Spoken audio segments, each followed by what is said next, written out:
Okay, that's 74 milligrams there, and then I just took maybe one off the knife, so 75 milligrams. I'm just gonna pour this into my mouth and drink some water. I like to let it rest under my tongue for a second. This will all make sense in a second.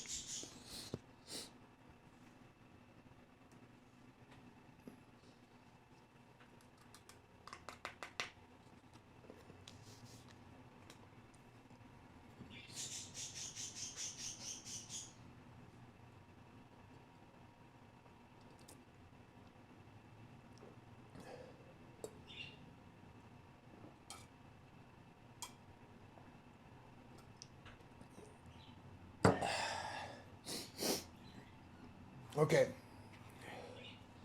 I don't know if you can see that or not, but there's definitely a positive test for COVID. I'm supposed to wait 15 minutes, and it's the two lines are already present. So there's definitely a positive COVID test here. All right.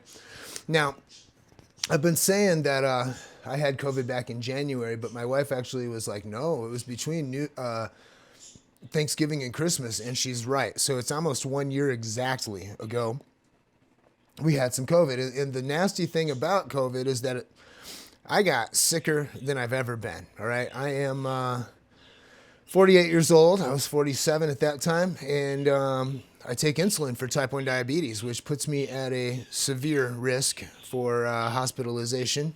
And what I ended up doing basically was just getting sicker than I've ever been. I've used a lot of Wim Hof and these different things, right? So this melatonin, basically during that time, I started doing some research, and I found that Dr. Dimitri Katz niatonin protocol, and it's changed over and over since then.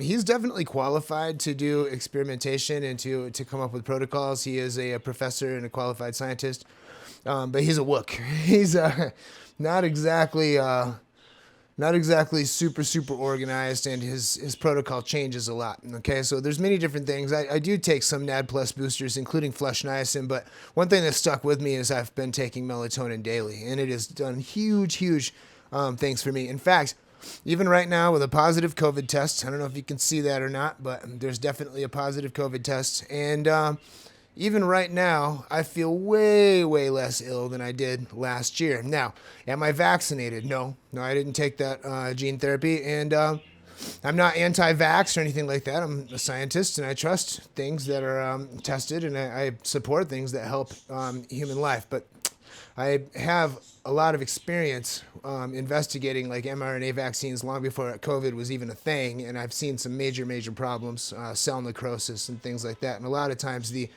problems don't even arise for 5 years after administration. So there's no way we can even know what these vaccines are going to be doing to people. And so we've chosen as a family not to move into these things. Now, one thing that I mentioned that I noticed early on was that anything that seemed to have efficacy in the literature, anything that was used anecdotally and clinically to treat COVID that was based on parasites instead of a virus was demonized and basically labeled misinformation. And it was everyone who talked about these things were called quacks. We're talking about Pierre Corey and Robert Malone and everybody who had anything to do with this type of a conversation. Their credentials were attacked, and their accomplishments as scientists and doctors were diminished and eroded in the public eye. And it was all to push some sort of a narrative, but I couldn't figure out why, right? And then as my COVID symptoms went away, what is called long COVID kicked in. And basically it's just like months and months of memory loss and fatigue and muscle problems and headaches or weird feelings in the brain and like just, these things. And mine was very mild compared to other people's. My wife experienced a little bit of weird stuff after COVID. It lasted for months. And I just started doing more and more research. So during this time, I found a lot of different things regarding nanoparticles, right? And as soon as I started to think of COVID as a nanoparticle infection or toxic nanoparticle exposure, I was able to basically battle this long COVID and battle COVID itself and battle the effects of the side effects of the vaccine, actually, by doing different things to try to remove these nanoparticles from the body, right? If you want to know more about nanoparticles and COVID, go into the link in this description on my website, which is nanoparticledetox.com, one of my mini websites. I put up a timeline stretching back to 1999 up until today regarding some different things. I'm not trying to say that these events are related or anything like that. And if that website, nanoparticledetox.com, I sell a product that I developed, which is this Mu60. And this Mu60 is organic avocado oil, and it's filled with C60 fullerenes, which are themselves carbon-60 nanoparticles, right? They're related to graphene oxide, right? But they are not graphene. They have a different shape. These guys have a hollow lattice shape, and it's called a clathrate. They're able to trap other elements inside of them, right? And these C60 fullerenes, they are able to grab electrons from the nanoparticles and remove them from the body, all right? So it's electron transfer.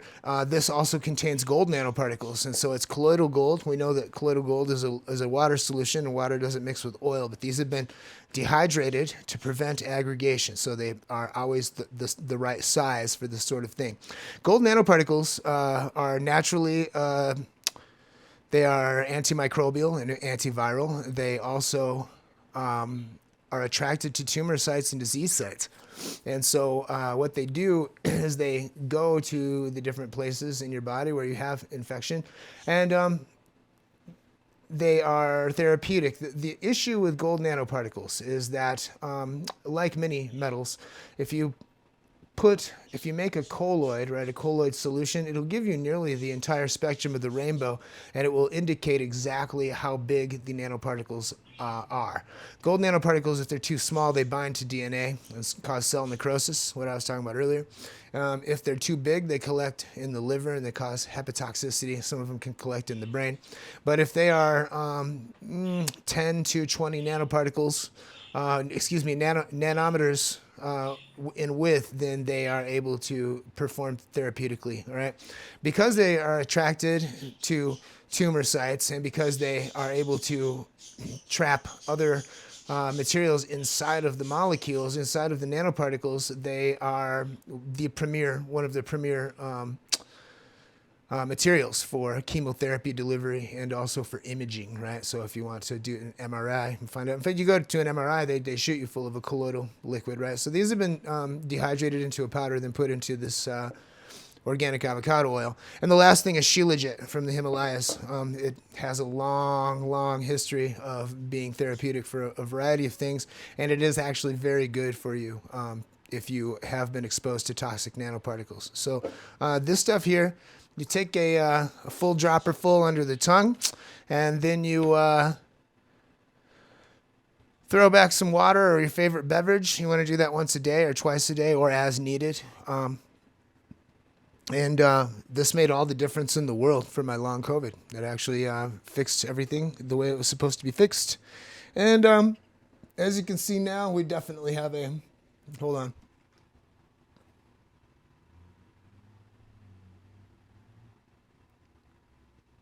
Okay, so there's a positive COVID test, and I'm going to take some of this stuff, and everybody be blessed. I will be back in the latter part of this video, probably tomorrow, to give a report on how I feel and what has happened to me since I took these two therapeutic agents. Okay, so it's been 24 hours later, and yeah, it's been about exactly 24 hours. Woke up earlier today, and I felt pretty bad. I had a lot of congestion and snot and sneezing and et cetera, but I took 72 milligrams of melatonin, drank a little bit of coffee. Within 15 minutes, I was feeling fine. The interesting thing about the melatonin, yesterday I dosed twice since the last video. I took 40 milligrams in about 4 hours, and 4 hours after that I took 42 milligrams, bringing a total of 152 milligrams for the day, which is on the light side for a therapeutic dose of melatonin. All right, I slept a long time yesterday, and I know that you would think, oh, well, you took that much melatonin, of course you're going to sleep. Yeah, it's true. You can take melatonin and you can get into a dark room and you'll fall asleep. But melatonin is activated by the light, by the absence of light, actually. So even though it works therapeutically in your body, it won't put you to sleep if you're in bright light, right? Sunlight or whatever. So, and I take it every day, huge amounts every day. I even have taken melatonin before I went out and skateboarded and did things athletically. So it doesn't actually put me to sleep.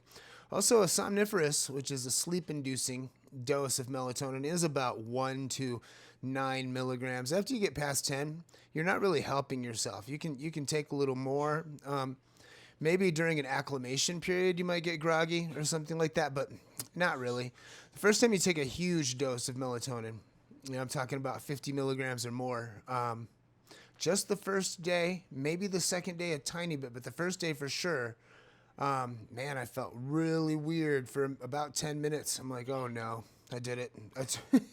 This was a huge mistake, right? Same thing with my wife, and she takes melatonin like I do. Which is huge amounts daily. And it's done great things for us, actually. But just that first time you take it, you're like, oh, weird feeling. Oh, no, what's going to happen? And then nothing. So I'm going to put a link in the description of a video of a presentation by a doctor at a medical conference. This doctor has perhaps the most amount of experience with melatonin, specifically with treating cancer patients, but he discusses lots and lots of things. This video is incredible. It's an hour long. You won't be able to stop watching it. It's very, very compelling. I know that sounds ridiculous. A doctor's presentation is super entertaining. Yes, it's really good to watch. It depends on what you're into, but if you're into this type of thing like I am. So I'm going to take some more Mu 60. I haven't taken any of that since yesterday. And I'm doing that to clear nanoparticle fog out of my body and my brain so that I don't deal with long COVID. It really made a lot of difference in my condition. And when I see people online and I see them dealing with long COVID symptoms or even vax symptoms for months and months and months, and there's nothing that they can do to figure things out. I'm not really allowed to promote this product like I promote my other products. Google, Facebook, they don't like this subject being talked about or used in advertising. I realize, this is not that much money. It's $60. The materials that are in this bottle are meticulously crafted in a laboratory. It takes time and money to do this R&D and to make this thing happen.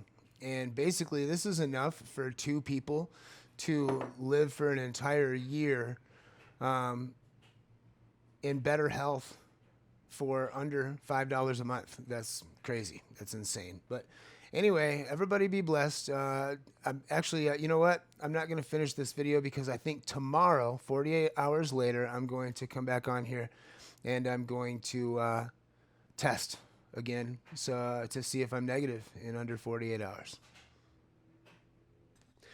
Hello, everyone. Okay, so it's been 48 hours. Actually, it's been less. It's earlier in the morning. I got a lot of sleep, and I woke up earlier today, got a shower.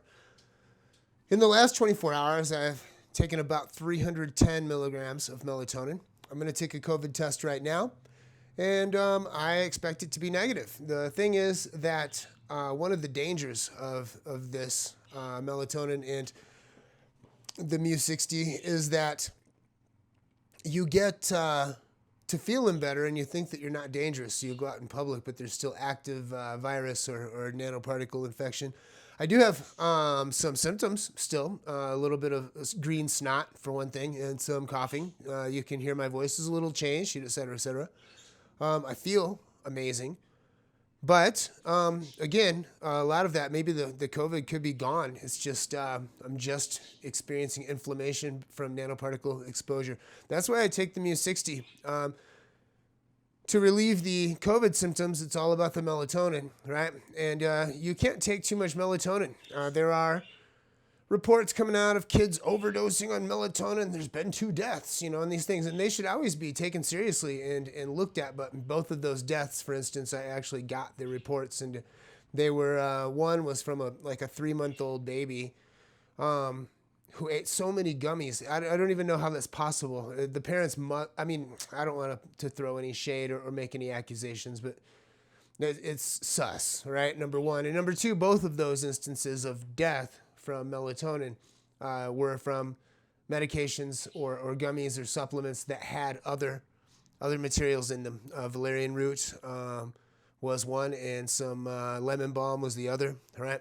Lemon balm is very, very good for adults, but I never recommend lemon balm for children or for nursing mothers, actually. So anyway, people are demonizing melatonin. It's probably because it's effective, probably because it's dirt cheap, pennies. Nonetheless, let's take this COVID test. I'm going to put down my microphone for just a moment. I got a different kind. My wife has a ton of these because she works at an optical practice, and they're constantly testing. You want to test often so that you're not infected and yet feeling better from melatonin, and you're out and about,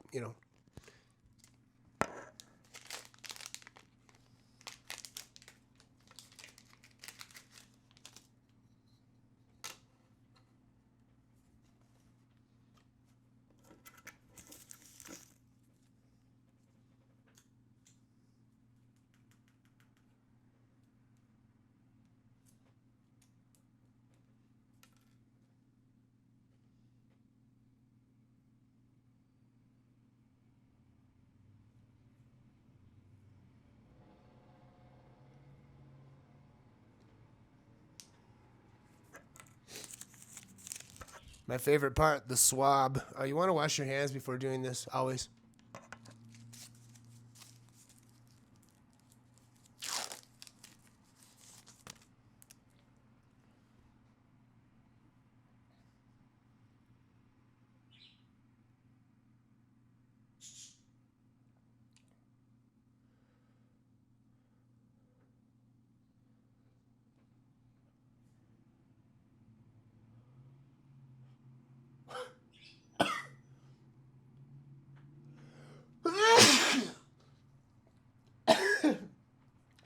Sorry. I wonder what that looks like on camera.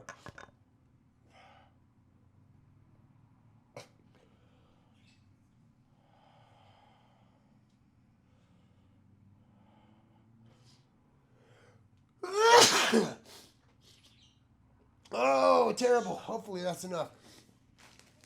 I get my Paw Patrol Kleenexes.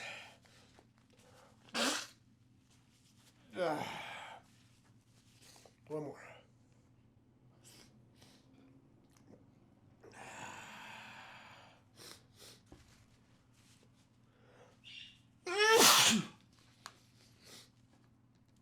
Oh boy. Whew.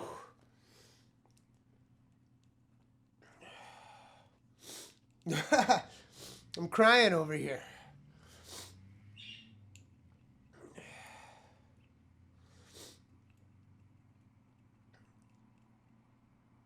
I'm going to squeeze the juice out of there. Yuck.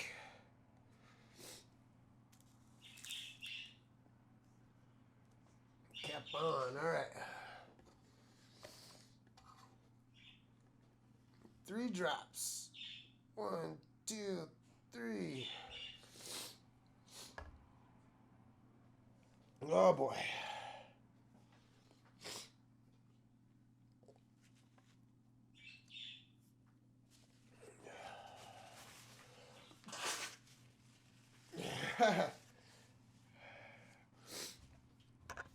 All right, that's possibly the most unflattering thing that I've ever done on camera for you all.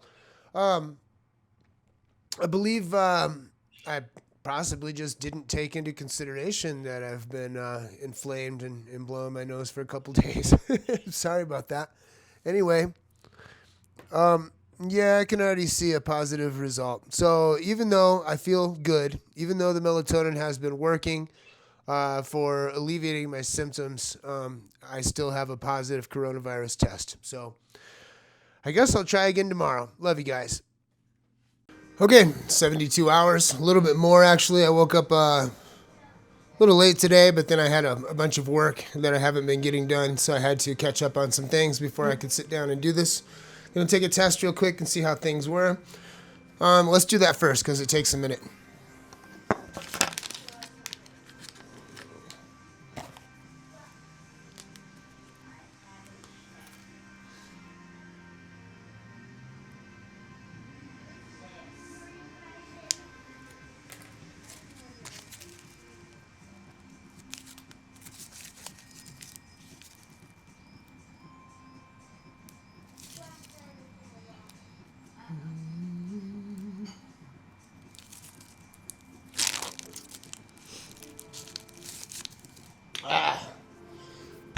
This is the worst.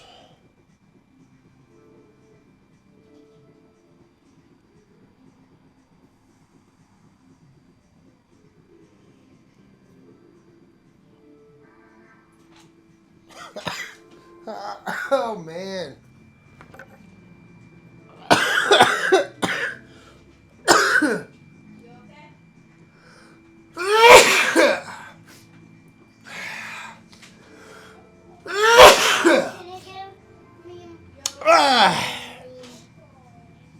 Daddy's taking a video. I'll be done in a minute, okay? All right. That'll just have to do.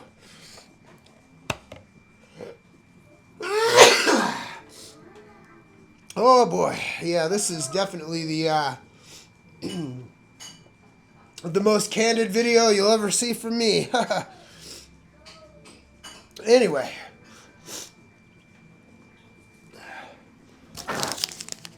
Ended up taking about 280 milligrams of melatonin yesterday, and another full dropper of the Mu60. Gonna do some Mu60 in a second. Want to make sure you can see this. Don't know if it's gonna be negative. Honestly, don't have any idea. 1, 2, 3. Okay, we'll see. Thing is that it doesn't make any difference. One thing is, this morning I only took 50 milligrams of melatonin because I woke up feeling like $1,000,000. And you can still hear there's a little rattle in there. Let me grab a tissue.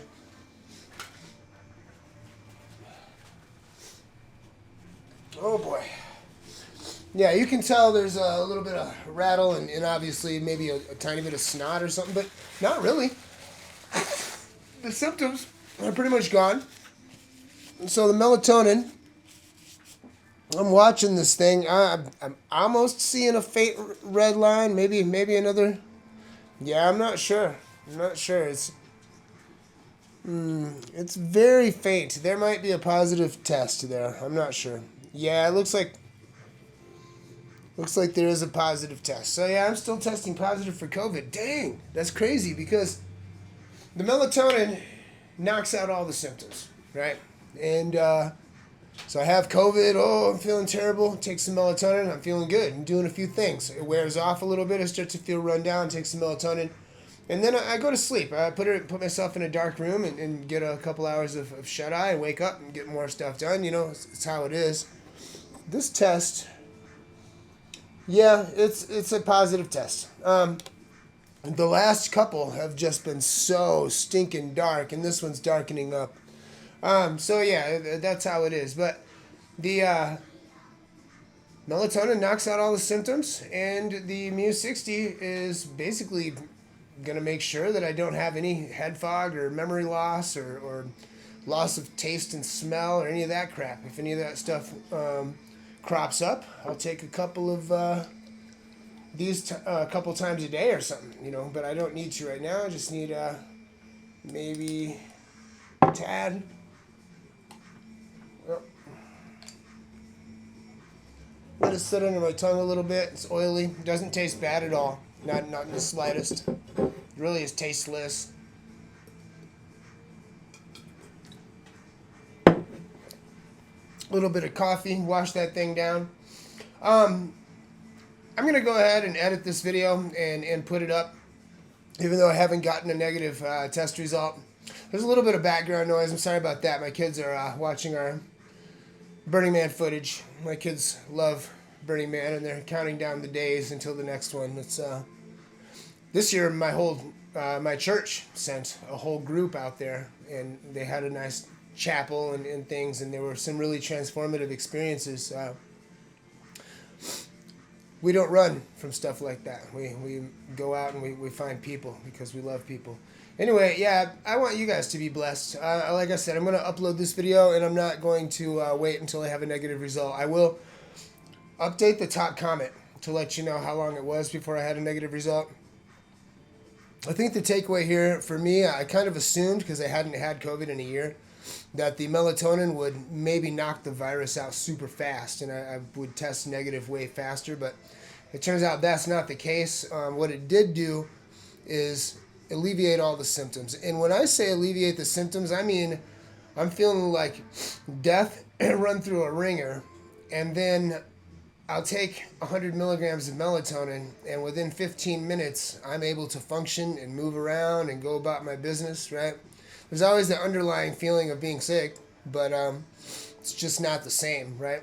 And then the Mu 60, I developed this product, and it wasn't meant to be a product at first. It just was for my own use, and it made all the difference in the world for long COVID for myself and my wife.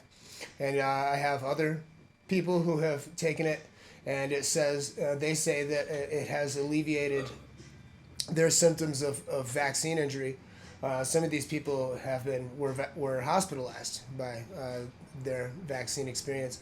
I'm not saying plus or against the vaccine. I'm a scientist, so I'm against anything that causes people to suffer, and I'm for anything that causes human beings to thrive and advance, right? And vaccines in our history, human history, have changed the game and really made modern life possible. So yeah, I'm not an anti-vaxxer or anything like that.